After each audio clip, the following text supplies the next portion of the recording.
You smooth on your retinoid before bed, trusting the label, trusting the promise, and 2 weeks later, your skin is red, flaking, and peeling around your mouth like it's rejecting the one ingredient every dermatologist says you need.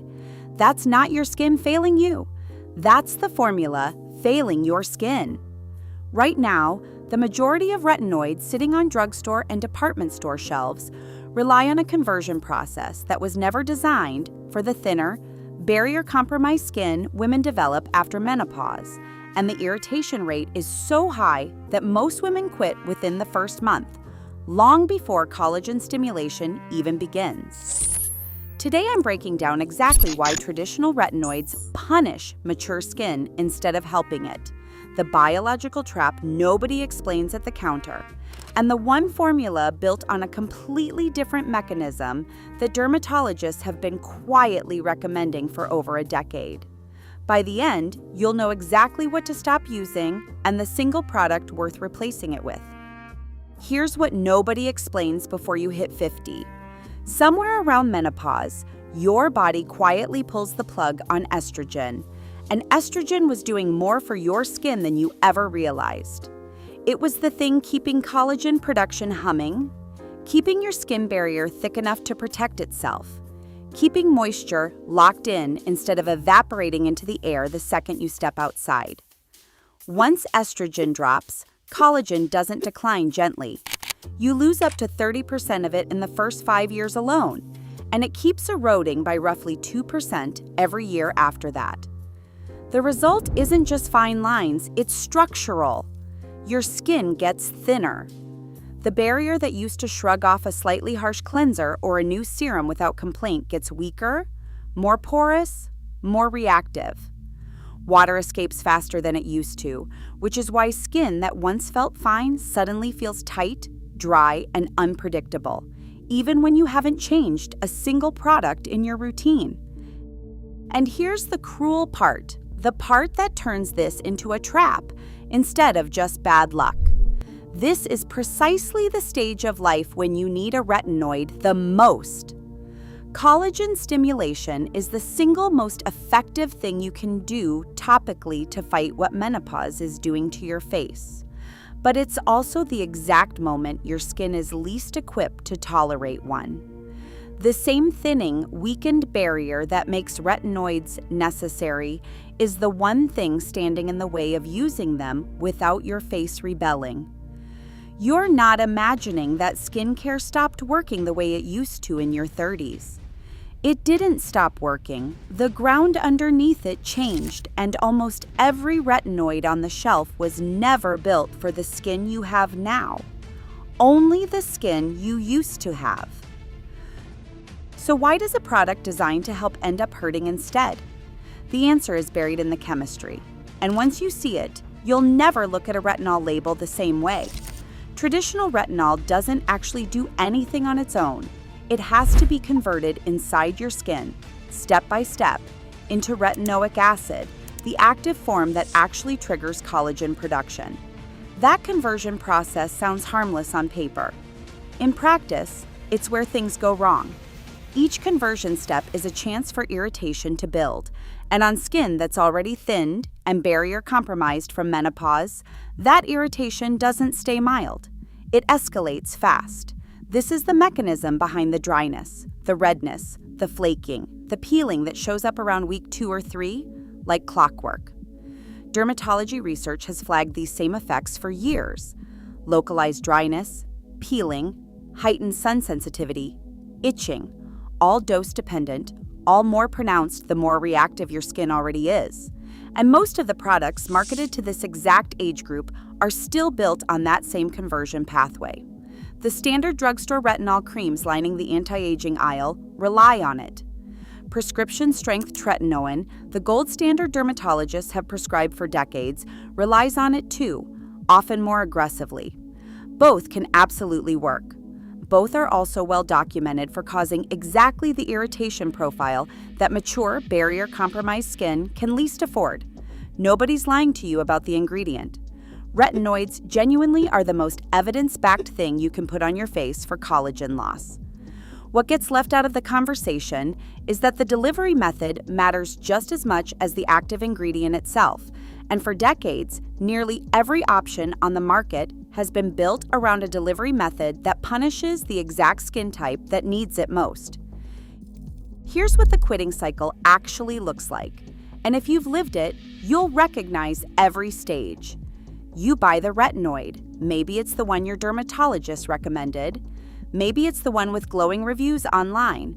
Maybe it's the luxury bottle your friend swears changed her skin.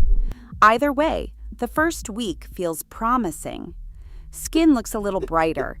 You feel like you're finally doing the right thing. Then week 2 hits. A patch of dryness shows up near your mouth. Your cheeks feel tight in the morning. By week 3, you're peeling visibly. Your foundation is sitting on your face like paint on sandpaper, and there's a low-grade redness that wasn't there before. You Google it. The internet tells you this is the retinol purge, that your skin is adjusting, that you should push through. So you try. Maybe you buffer with moisturizer. Maybe you drop to every other night. But the irritation doesn't ease, or it eases just enough to flare again the second you try to increase frequency. Eventually, the bottle migrates to the back of the bathroom cabinet, half used next to 2 others just like it, and you quietly decide retinoids aren't for you. This is where the industry loses millions of women who would have seen real results if they could have stayed on the product long enough for collagen stimulation to actually kick in. Because that timeline isn't 2 weeks, it's months. Consistent, uninterrupted months of nightly use. And the entire market keeps selling potency as the answer. Stronger formulations, higher percentages, more aggressive actives, as if the problem is that your retinoid wasn't powerful enough. It was. The problem was never strength, it was tolerability. A retinoid you abandon in your second month is a retinoid that did nothing for your collagen, regardless of what the clinical studies say it could have done. This is where one product quietly broke the pattern, while the rest of the market kept repackaging the same irritation problem in prettier bottles. Skin Better Science makes a formula called Alpha-Ret Overnight Cream, and it works differently from traditional retinoids at a mechanical level, not a marketing one. The difference matters because it's the reason this product actually gets finished instead of shelved. Traditional retinol needs multiple conversion steps inside your skin to become active retinoic acid. Each step generates irritation. On mature, barrier-thin skin, those steps are where the redness, peeling, and quitting cycle begin. Alpha-Ret pairs a retinoid with an alpha-hydroxy acid in a way that bypasses that multi-step conversion, delivering the collagen-stimulating benefit with significantly less of the inflammatory cost. That pairing has earned the product a quiet reputation in dermatology practices over the past decade, not through influencer campaigns or viral moments, but through the most boring metric in skincare, patient compliance. Women stayed on it. They didn't quit at week 3. They used it long enough for the results retinoids are actually capable of delivering to show up. Smoother texture, more even tone, visible softening of fine lines. Improvements that require months of consistent use to materialize, and that most traditional formulas make impossible because the skin revolts before the results arrive. Now, this isn't a budget product. It sits at a higher price point than drugstore retinol, and for some women, that alone is a deal breaker, which is fair. But the math worth doing is how much you've already spent on retinoids that ended up half used in a drawer. 3 abandoned drugstore bottles cost more than 1 that actually gets finished. The value isn't in the jar. It's in whether the formula lets you stay consistent long enough for the ingredient to do what it's supposed to do. If you do try it, how you use it matters as much as what you use. Start with a clean face. Wash with a gentle cleanser, nothing that strips or leaves your skin feeling tight, and then pat dry with a clean towel. Here's the step almost everyone skips. Wait, let your skin dry completely for a few minutes before you touch the product. Applying any retinoid to damp skin increases penetration, which sounds like a good thing until you realize that increased penetration means increased irritation.